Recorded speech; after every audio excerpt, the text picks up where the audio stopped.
Hello everyone, thank you so much for watching and welcome back. In the last video I included a clip of the amazing, the wonderful, the one and only ZAKIR NAIK, and there was some content on that clip that I didn't address. It's been addressed numerous times, but I couldn't resist. I just had to add my own input to it. And this is the claim that ZAKIR NAIK advances that Muhammad is mentioned by name in the Song of Solomon, chapter 5. Let's go ahead and watch ZAKIR NAIK doing what hopefully only ZAKIR NAIK does. Song of Solomon, chapter number 5, verse number 16. I'm quoting in Hebrew. Okay,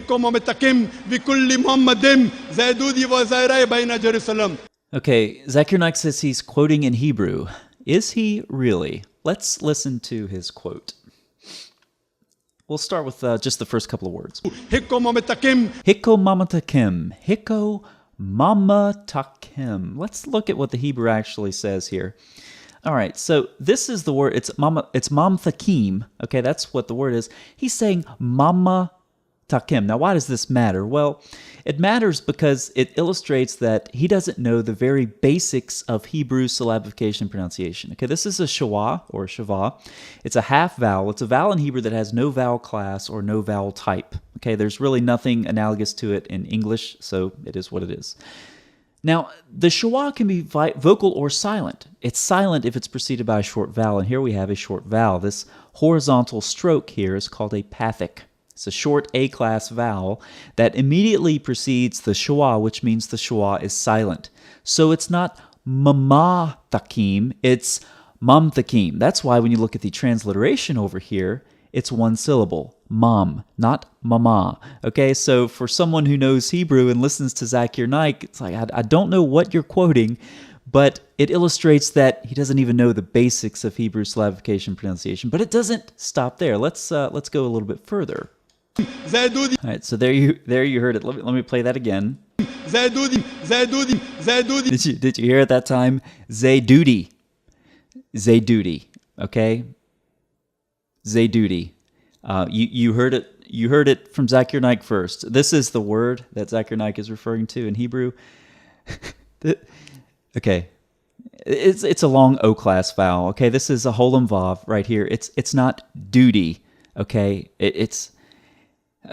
okay. I'm not going to spend too much time on that because I'm not going to be able to keep my composure. Let's move on to the next one. There's an interesting phrase, Baina Jerusalem. Did you hear that? Let's listen to that again. Baina Jerusalem. What is he talking about? Let's go back to the Hebrew text. Right here we have banoth. Okay, and there's no J in Hebrew. Okay, let me drag the magnifier up again. So you have banoth, which is daughters, plural, construct form, daughters of, and then he says Jerusalem. I don't know what Jerusalem is. Okay, in Hebrew there's no J. If you're going to quote from the Hebrew, I'm quoting in Hebrew. Then quote the Hebrew. Don't add consonants that aren't in the Hebrew alphabet. There's a start. So the first consonant for Yah here, or for Jerusalem, is, the way it's translated in English, is a yod. Okay, it's Yerushalayim, or Yerushalayim is the other form that you'll see in Hebrew. So if you're going to quote Hebrew, then quote Hebrew. Don't quote English consonants forced into the Hebrew alphabet. Banoth. He doesn't say banoth. He says banai. Did you hear that? He says banai. Now, what is banai? Let's look at the Hebrew Bible elsewhere. Here we have all the sons of Perez. Sons of, okay? Daughters of in the Song of Solomon, sons of. Now, what is sons of in Hebrew? Over here, we have kol banei. Okay, the plural construct form of sons is banei, of daughters, banoth.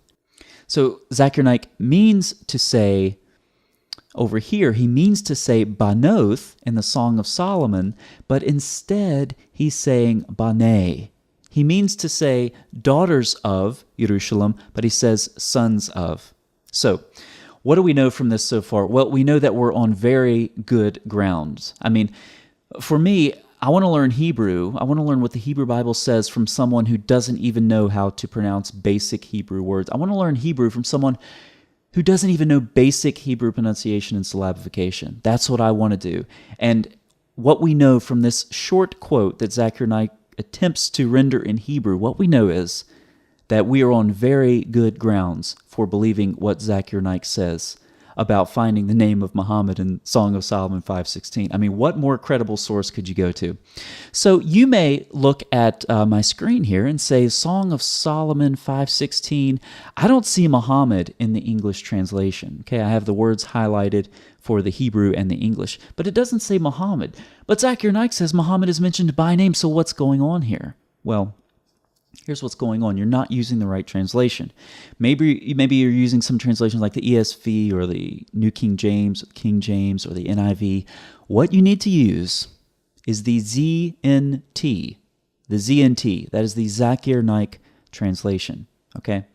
Now, you may say, well, I don't know where this translation is. How do I find? Well, it's only for academics, okay? It's not for you common people. It's just for people like Dr. ZAKIR NAIK. So what I've done for you is I've run a search of where this term occurs in Hebrew. And you can see, let me switch to English. Now, I'm still in the ESV. I'm not in the ZAKIR NAIK translation, but I want to show you that in all of the places this word occurs, nowhere is it translated as Muhammad. Okay? But that will change when we look at the ZAKIR NAIK translation. So I'm going to take some of these references, and I'm actually going to look them up in the ZAKIR NAIK translation and post them on the screen for you. Okay? So let's see what the ZAKIR NAIK translation, the ZNT, has to say about some of these texts. All right, now first of all, we'll start off with the obvious Song of Solomon 5:16.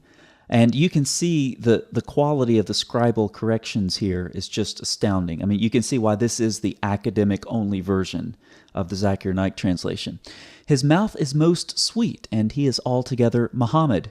This is my beloved, and this is my friend, O sons of Jerusalem. Now, again, the text actually reads daughters of Jerusalem, but ZAKIR NAIK says sons of Jerusalem. So, once again, we have the ZNT here is just coming through in all of its glory. I'm quoting in Hebrew. You remember I did a search earlier to see where else this word occurs that ZAKIR NAIK claims is the name of Muhammad, and I pulled a couple of those texts out, and I do have to say the ZAKIR NAIK translation is at least consistent. It is consistent. So here are a couple of those references. 2 Chronicles 36, and they burned the house of God and broke down the wall of Jerusalem and burned all its palaces with fire and destroyed all its Muhammad vessels. Okay, from Isaiah, our holy and beautiful house where our fathers praised you has been burned by fire, and all our Muhammad places have become ruins. And then, of course, from Lamentations 2, and he has killed all who were Muhammad in our eyes. Sounds like Muhammad, getting burned and killed. It sounds like a pretty rough day. You almost feel bad for the guy. But this is the, right from the ZAKIR NAIK translation. So we can see that Muhammad is not only in Song of Solomon 5:16, but elsewhere in the Hebrew Bible as well, hidden there in the Hebrew text, being burned and killed and so forth. Now you may say, okay, what about the New Testament? What does the ZNT say about the New Testament? Because according to ZAKIR NAIK, Muhammad is also in the Gospel of John, right? Well, you're in luck because I have those texts available as well. Let's go into the ZNT translation, John chapter 16. This is what the ZAKIR NAIK translation says. When Muhammad comes, he will guide, of course, you cross out Spirit of Truth. Again, one of these scribal corrections that are made. Spirit of Truth becomes Muhammad. And then you have, you have to cross out the stuff about, Muhammad glorifying Jesus and taking what is Jesus and declaring it to you, and all that the Father has belongs to Jesus. And you of course, get rid of all that, and that's how the ZAKIR NAIK translation proceeds. And so basically you just cross out what you don't agree with and then change what you don't agree with, and when you're done, you have basically whatever you want the text to say, and that's how the ZAKIR NAIK translation works. Now, for the last text I'm going to show you, it's probably one that's on the minds of some of you. What does the ZAKIR NAIK translation do with John chapter 1? I mean, this pre-existence of Jesus, co-equality with the Father, the Word becomes flesh and dwells among us. I mean, how does the ZAKIR NAIK translation deal with John chapter 1? Well, let's take a look. Here we have the ZAKIR NAIK translation of John chapter 1.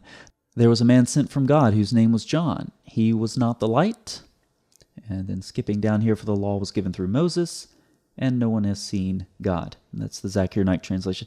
Notice that, and the Word became flesh and dwelt among us, that is extra scratched out. You really, really don't want that there. So, You wonder what the Bible looks like through the eyes of ZAKIR NAIK. Well, now you know. You just cross out what you don't want, change what you don't want. By the time you're finished, you can force whatever presuppositions you want into the text, and it will say whatever you want it to say. So there you have my take on ZAKIR NAIK and the ZAKIR NAIK translation, and Muhammad and the Song of Solomon, chapter 5, verse 16. Thanks so much for watching, and I'll see you next time.